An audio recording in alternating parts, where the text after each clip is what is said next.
नाज़रीन, welcome back from the break. और अब बात कर लेते हैं ईरान अमेरिका के हवाले से। अमेरिका ने ईरान के ख़िलाफ़ अपने हमले रोक दिए हैं। इससे पहले पेंटागन ने वाज़ेह डोनाल्ड ट्रंप को कह दिया था कि जो ज़खायर, जो स्टॉक असले का मौजूद था, अब उसमें वाज़ेह कमी देखने में आ रही है।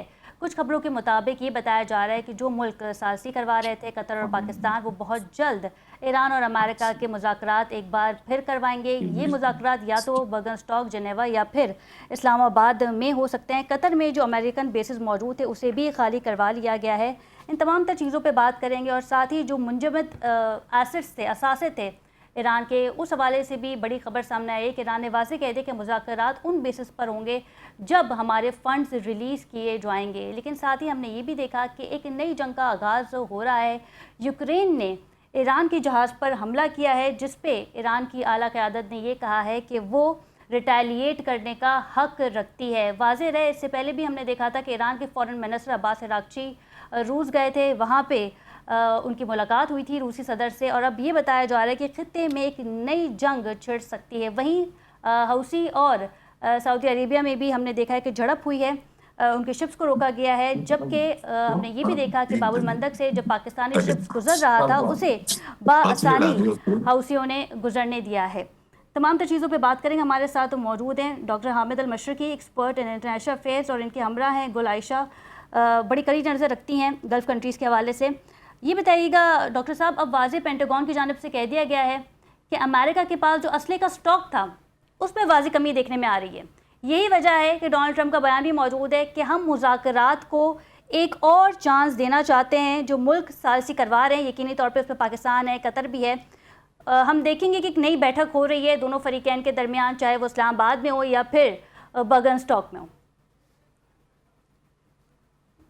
बहुत शुक्रिया। देखिए, जब ये सीज फायर हुआ तो उसी वक्त एक नैरेटिव दुनिया में नजर आना शुरू हुआ और बात हुई कि क्या ये सीज फायर इसलिए अमेरिका ने किया है कि उसका वो जो असला का जो एक जखीरा था वो रन आउट हो रहा है। और दूसरी बात ये कि चूंकि इंटरसेप्शन मिसाइल्स जो हैं वो इतने ज्यादा उनको यूज करने पड़े आयरन डोम को यूज करते हुए कि इवेंचुअली इसराइल के अंदर भी ये बात आई कि जी अब उनके पास दिफा करने को कुछ नहीं और ईरानी मिसाइल्स इतने नामुमकिन होते जा रहे हैं। और उसके नतीजे में आपको याद होगा कि साउथ कोरिया से इन्होंने एक कमक मंगवाई और जिसके तहत अपना इंटरसेप्शन मिसाइल्स का जो स्टॉक है उसको पाइल अप किया गया।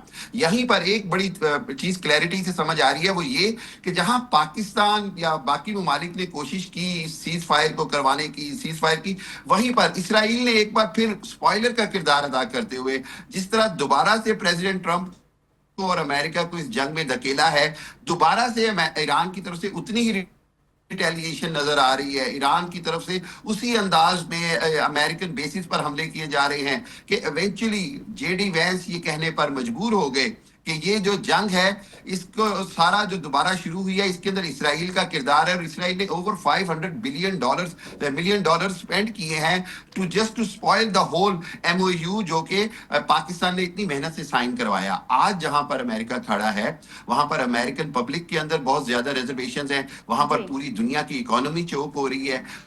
वहां पर एक बात बार बार की जा रही है कि अगर इस जंग को दोबारा ना रोका गया तो ये जो दुनिया जो रिसेशन की तरफ जा रही है, रिसेशन से डिप्रेशन में जाएगी। और हमें यकीन है कि इसकी कीमत खाली अरब ममालिक को कमी आई है। जिस तरीके से हम देख रहे थे कि तेल के रेट्स जो हैं वो ऊपर जा रहे थे, पाकिस्तान में भी हमने देखा किस तरीके से पेट्रोल की कीमतों में इजाफा हुआ, लेकिन आज हमने देखा कि आलमी मार्केट में क्रूड ऑयल में जो है वो बड़ी कमी देखने में आई है। शायद इसी वजह से, क्योंकि दोनों फरीकैन जो हैं मुज़ाकरात के लिए राजी हो गए। खतीजा, बिल्कुल ऐसे ही है कि ये जो तेल की जो मार्केट है इसका आपको पता है कि डायरेक्ट इंपैक्ट पड़ रहा है हर गुजरते दिन के साथ इस जंग के, इस कॉन्फ्लिक्ट की वजह से। आपको पता है कि जिस दिन ईरान ने बात की कि जी वो बाबुल मंदब भी बंद कर सकता है तो पूरी दुनिया में एक क्राइसिस आने का अंदेशा था। और वो जो $90 पर बैरल है ब्रेंट ऑयल, वो $200 तक जाने की पेशीन कोई कर दी गई थी। सो सूरत हाल बड़ी क्लैरिटी से हमें समझनी होगी और वो ये कि जहां आपने हुर्मुज में 20% ऑफ द ऑयल का इन्हिसार है, वहीं पर अमेरिका समेत यूरोप समेत पूरी दुनिया के लिए ये बात बड़ी क्रिटिकल है कि आपने हुर्मुज जो है वो सप्लाई चेन के हवाले से इंतहाई अहम है, ऑयल की सप्लाई के हवाले से, फिर उसके बाद जो दुनिया की जो हैवी केबल है वो भी आपने हुर्मुज से गुजरती है। सो इसको तो आपने हुर्मुज को जंग का मैदान तरह अमेरिका ने पूरी दुनिया का अमन खतरे में डाला है। दुनिया पूरी तीसरी आलमी जंग के दहाने पे है। आप देखिए, अभी आपने खुद इंट्रो में बात की कि यूक्रेन उसमें शामिल होता नजर आ रहा है। दूसरी तरफ सऊदी अरब को होतीज के साथ लड़ाकर सऊदी अरब को इस जंग में घसीटने की कोशिश हो रही है। तीसरी तरफ इसराइल जो है वो अपने आप को बचा रहा है, लेकिन सबकी जंग होते हुए और पूरी तरह से उसको भड़काते हुए नजर आ रहा है। डॉक्टर साहब, गुल आयशा साहिबा ने हमें ज्वाइन किया है, एक्सपर्ट इन इंटरनेशनल अफेयर्स। बहुत शुक्रिया आयशा आपके वक्त का। बहुत शुक्रिया। ये बताइएगा आयशा कि एक बार फिर पेंटागन ने खबरदार किया डोनाल्ड ट्रंप को, और अब वाज़ेह कह दिया गया है कि जो असले का स्टॉक था उसमें वाज़ेह कमी आई है, और अमेरिका ने एक बार फिर मुज़ाकरात पे जो है वो सोचा है, और ये भी बताया जा रहा है कि बहुत जल्द जो है ये मुज़ाकरात होंगे, आया बर्गन स्टॉक में, कतर में, या फिर इस्लामाबाद में। क्या समझती हैं आप कि ये सिर्फ अमेरिका की जानिब से वक्त लिया जा रहा है ताकि जो असले का स्टॉक है इसे रीस्टॉक किया जाए, या फिर खुद अमेरिका संजीदा है? क्योंकि हमने ये भी देखा कि कांग्रेस ने अमेरिका को मजीद हमले की इजाज़त नहीं दी ईरान पे।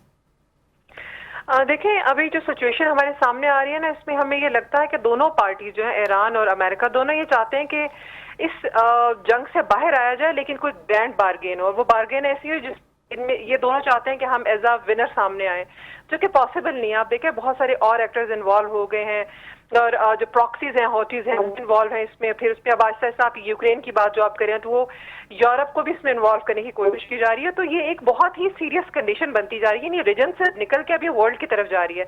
अब दोनों पार्टीज अगर ये चाह रही है ना कि वो टेबल पे हैं, तो ये एक्सपेक्टेड ही था, बिकॉज ना सिर्फ ये कि मिस्टर ट्रंप इकोनॉमिकली और अपने पॉलिटिकल जो उनका फ्यूचर है उसके अकॉर्डिंगली भी वो अफोर्ड नहीं कर सकते हैं कि इस वॉर को कंटिन्यू किया जा सके। उनको इंटरनली बहुत ज्यादा रेजिस्टेंस है इसके ऊपर।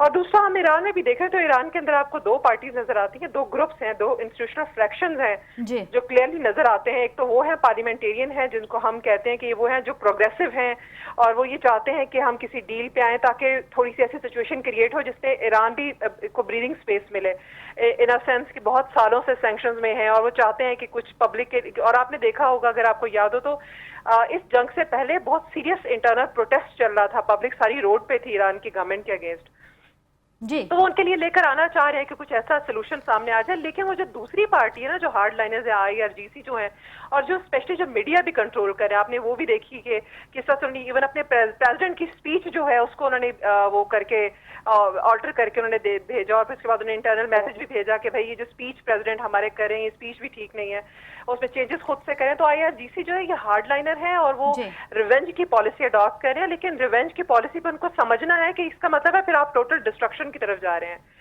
और वहां पे अब होगा ये कि एक तरफ तो फुल स्केल वॉल पे जाएंगे, फिर कुछ अरसे के बाद टेबल पर आएंगे। तो उन्होंने काइंड ऑफ न्यू नॉर्मल बना रही है कि कुछ अरसा जो है हम जंग करते हैं, और कुछ अरसा जो है हम टेबल पर आकर बात करते हैं। यूक्रेन के साथ हमने देखा कि अमेरिका के मुस्बत ताल्लुकात हैं।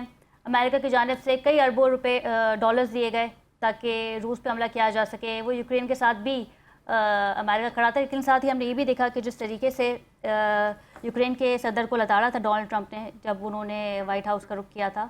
ये बताइएगा कि ये जो जहाज़ को टारगेट किया गया है यूक्रेन की जानिब से ईरान को, क्या समझते हैं आप कि ये एक नई जंग का आगाज़ हो सकता है? क्योंकि ईरान ने कहा है कि वो रिटेलिएट करने का हक रखता है। अभी देखिए कि इसमें जहाँ तक ये बात है कि जो मिस्टर ट्रंप की गवर्नमेंट है ना, उनके mister Trump specifically as a person अगर हम देखते हैं तो उनके रशियन प्रेसिडेंट के साथ बड़े अच्छे कंफर्ट लेवल के ताल्लुकात हैं, और उन्होंने बड़ी कोशिश की कि ये यूक्रेन वाला मसला हल हो सके। इसीलिए तो वो उन्होंने काफी जगह स्कोल्ड भी किया जेलेंस्की को, प्रेसिडेंट जेलेंस्की को, बिकॉज वो चाहते थे कि बाय हुक और बाय क्रूक वो यूक्रेन के अंदर पीस लेकर आए।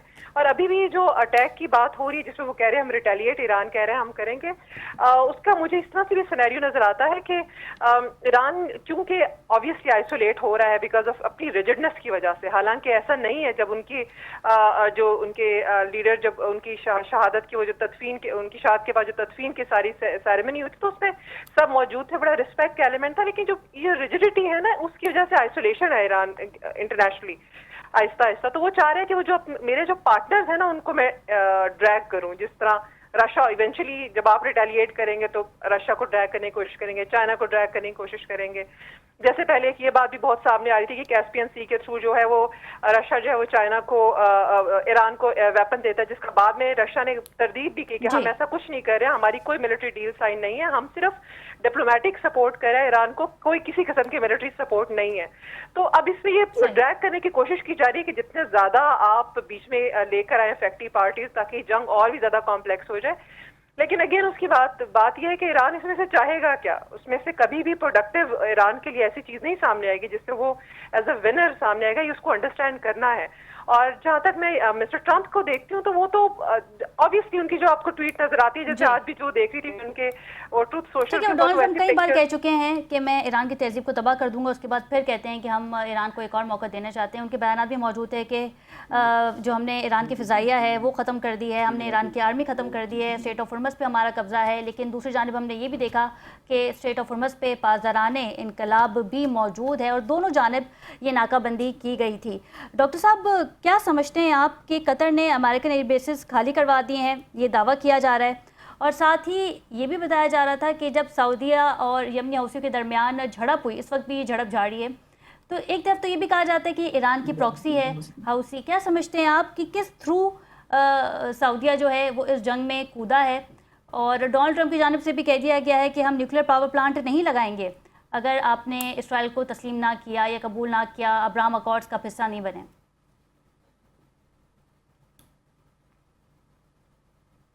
دیکھیے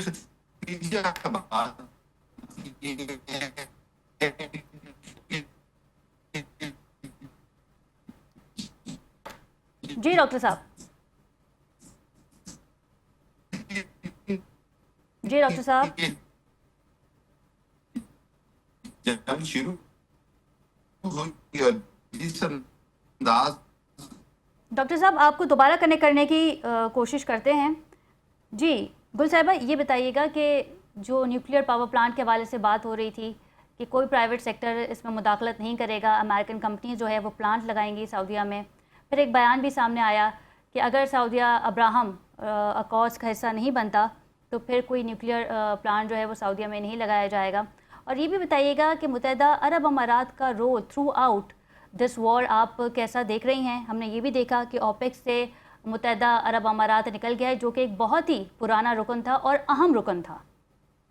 دیکھیں یہ دو کوسچنز ہیں آپ کی اس میں، ایک تو یہ ہے کہ جب ہم سعودیہ کے ساتھ دیکھتے ہیں تو وہ ایک بارگین چل رہی نا، بارگین میں گیو اینڈ ٹیک ہے، آپ کے ساتھ ہم civil and nuclear deal sign کرتے ہیں، ہم آپ کو ہیلپ کرتے ہیں اس میں، لیکن آپ نے ابراہیم اکارڈ سائن کرنا ہے جو ایران کو اسرائیل کو فیسیلیٹیٹ کرتا ہے۔ تو آپ دیکھتے ہیں کہ اس کے اندر کیا پالیسی لے کر کیسے سامنے آتا ہے، بیکاز یہ بڑا ایک ٹرکی سی پوزیشن ہوگی جس میں آپ نے ابراہیم اکارڈ آبویسلی ریزسٹنس آئے گی انٹرنلی بھی سعودی عرب کو، اور لیکن ان کو ضرورت بھی ہے اس کے نیوکلیر پاور پلانٹ کی۔ اور جہاں تک ہمیں بات نظر آ رہی ہے اس کی اباؤٹ دس سیکنڈ آپ کو جو پوائنٹ تھا جس میں بات کی جا رہی تھی کہ یو اے ای کہاں سٹینڈ کرتا ہے، تو ابھی اس وار کے کتنے 3 منتھس آلموسٹ ہو گئے، اس کے بعد ہمیں جو بلاک بنتا ہوا نظر آ رہا ہے ریجن میں، جو الائن ایک پیج پر آ رہے ہیں، اس میں قطر، سعودی عرب اور پاکستان جو ہے they are on the same page, اور سم ہو نا اس بلاک کو باقی ویسٹرن ایشین کنٹری بھی جوائن کر رہے ہیں، جو کہ یہ چاہ رہے ہیں کہ ریجن میں پیس اینڈ اسٹیبلٹی رہے، لیکن وہ جو یو اے ای ہے نا اس کی انٹینشن انکلینیشن جو ہے it is somewhere else, جس کو بار بار کہا بھی جا رہا ہے کہ یہ شاید یہ اسرائیلی بلاک اور جس میں انڈیا بھی شامل ہے اس میں ایک ٹرائکا سا بن رہا ہے جس میں ان کی الائنمنٹ ہو رہی ہے، تو وہ اپنے اپنے انٹرسٹ، دیکھیں اسٹیٹس ہمیشہ انٹرسٹ پہ چلتی ہیں جہاں ان کو فائدہ نظر آئے، تو یو اے کو پروبیبلی فائدہ اس میں نظر آ رہا ہے کہ بجائے اس کے کہ ہم ایک ایسے ریجنل بلاک میں جائیں جس کا ایران نے بھی بارہا اشارہ کیا ہے کہ ایک ایسا بلاک ہونا چاہیے جو ریجن کے پرابلمز ریجن سالو کرے۔ اچھا، آپ یہ سمجھتے ہیں کہ اس وقت جو جھڑپ ہو رہی ہے یمنی حوثیوں کے درمیان اور سعودیہ کے درمیان، اس سے ایران اور سعودیہ کے ریلیشن پہ بھی فرق پڑے گا؟ کیونکہ ہم نے دیکھا کہ آیت اللہ علی خامنہئی کی تدفین پہ جو ڈیلیگیشن آیا تھا سعودیہ کی جانب سے، وہ ایک اچھا خاصا بڑا ڈیلیگیشن تھا، سب سے زیادہ تو جو ہے وہ پاکستان کا ڈیلیگیشن تھا جو کہ اہم ڈیلیگیشن تھا، اور سعودیہ نے بھی اپنا ڈیلیگیشن بھیجا تھا۔ دیکھیں اب اس میں یہ ایران کو انڈرسٹینڈ کرنے کی ضرورت ہے کہ جیسے میں پہلے بھی کہہ رہی تھی کہ جب اس کو ایک رسپیکٹ اینڈ آنر مل رہا ہے نا، اور جس طرح سے ریسٹرینٹ پالیسی دیکھیں جتنا زیادہ انہوں نے اٹیک کیا، بہرحال اسٹیٹ کی آپ نے وائلیشن تو کی نا اکارڈنگ ٹو یونائٹڈ نیشنز کا، اس کے ریزولوشن کے اکارڈنگلی آپ نے اسٹیٹ کی ٹیریٹوریل وہ کی وائلیٹ کی ٹیریٹری، اور آپ نے وہاں پہ بے شک آپ نے یو ایس کے وہ ہٹ کیا آپ نے انفراسٹرکچر، بہرحال وائلیشن تو تھی، اس کے باوجود وہاں سے ریئیکشن نہیں آیا. ٹھیک ہے، وہ اب اس کا وہ اس ریسٹرینٹ کا مطلب ہے کہ وہ روک رہے ہیں اپنے آپ کو کہ ہم ریئیکشن نہیں چاہتے، ہم پیس چاہتے ہیں. اور میرا خیال ہے اس کو انڈرسٹینڈ کرنا ایران کو ضروری ہے. پھر جب ہاؤتھیز جو ہیں وہ جیسے بات یہ بھی ہو رہی تھی کہ اگر وہ ہم دیکھتے ہیں کہ مڈل ایسٹ کے اسٹریٹ آف ہارموز کے تھرو اگر جا رہا ہے آئل، تو جو ریڈ سی ہے، جو باب المندب ہے، وہاں سے بھی تو اپروکسیمیٹلی آئی تھنک $10 بلین کا جو آئل ہے پر ڈے کا گزر رہا ہے اس سے. تو وہ اب یہ دونوں سائڈز میں امپورٹنٹ ہے. تو حوثیز کے ساتھ جو لڑائی ہے جس کو پاکستان نے بھی کنڈیم کیا کہ یہ اسکلیشن نہیں ہونی چاہیے، اس میں اب مجھے لگتا ہے کہ ایران کو اس کو انڈرسٹینڈ کرنے کی ضرورت ہے کہ جتنی جلدی اس مسئلے کو عقل مندی کے ساتھ حل کرے. کہ جس طریقے سے ایران حزب اللہ کے ساتھ کھڑا ہے اور واضح کہہ دیا گیا تھا کہ لبنان پہ حملہ کیا جائے گا تو ایران پہ حملہ تصور کیا جائے گا، اس طرح کے اسٹیٹمنٹ یمنی حوثی کو لے کر نہیں ہے. آلدو یہ بھی ایران کی پراکسی ہے، لیکن دیر از اے ڈفرنس بٹوین یمنی حوثی اینڈ حزب اللہ. جی بالکل ایسا ہے، کیونکہ ابھی ایران نے ریسنٹلی یہ بھی کہا ہے کہ ہمارا ان سے کوئی وہ جو کچھ کریں وہ اپنے اون پہ کریں، ہم ان کو سپورٹ نہیں کریں. لیکن بہرحال پاسٹ میں سپورٹ تو رہی، اور اس کو کنٹرول کرنے کے لیے ان کو پھر یوز تو کرنا چاہیے نا. وہ ایران بے شک اوپنلی کہہ رہا ہے کہ ہمارا ان سے کوئی تعلق نہیں ہے، بٹ بہرحال پاسٹ میں کنیکشن رہا ہے ان کا آپس میں. بالکل ٹھیک ہے، بہت شکریہ ڈاکٹر عائشہ آپ کے وقت کا. ان کے ہمراہ تھے ڈاکٹر حمیدہ، آپ کا بھی بہت شکریہ. ناظرین، دو طرفہ بات چیت ہو رہی ہے، فریقین جو ہے وہ مذاکرات کی میز پر آئیں گے. اب دیکھنا یہ ہے کہ جو مذاکرات کا دور ہے وہ کب شروع ہوگا. آیا پاکستان میں ہم دیکھیں گے کہ سازی کروائی جائے گی یا پھر برگن اسٹاک کا بھی رخ کیا جائے گا. لیکن واضح طور پہ اب یہ بتایا جا رہا ہے کہ پینٹاگون نے خبر دی ڈونلڈ ٹرمپ کو کہ مزید ہم ایران سے جنگ نہیں لڑ سکتے، اور ساتھ ہی جو اسلحہ ہے اس میں بھی واضح کمی دیکھنے میں آئی ہے. پروگرام کا وقت ختم ہوا. اپنی میزبان ختیجہ راٹھور کو اجازت دیجیے. اللہ نگہبان.